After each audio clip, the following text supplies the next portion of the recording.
Идвайки от средна по големина държава, виждайки как работи Европейския съюз, тук определено има място за всички.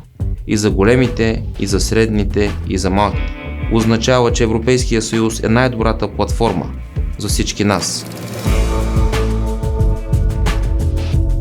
Начина, по който днес Европа подхожда към големите геополитически процеси, е дълбоко незавиден и незаслужен спрямо нейните граждани. Разбира се, сигурността ще продължава да бъде част от дневния ред на Европейския парламент. Европейската архитектура изиска да бъде изградена с наши собствени сили и затова нямаме време. Тяхното очакване е Европейския съюз да бъде активен геополитически играч, което води след себе си и до промяна на начините на вземане на решения. Погледнете санкционната политика на Европейския съюз.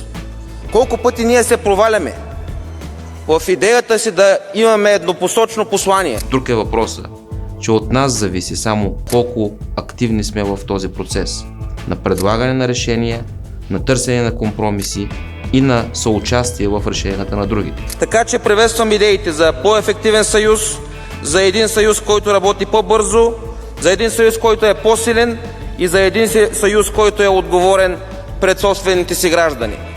Време е за сериозни реформи. А Renew Europe, това е моето семейство. В това вярвам, защото с тези хора вече десетилетия наред вървя по един път, който е ясен, принципен и утвърден. Политическият център, който трябва да донесе необходимите реформи за бъдещето на Европейския съюз. Вероятно, години по-късно ще кажа, да, понесох удари, ще имам щети, но също така знам, че ще се и гордея с хората, които вървят този път и не отстъпих от тези принципи, в които вярвах и заради които съм влязъл в политиката.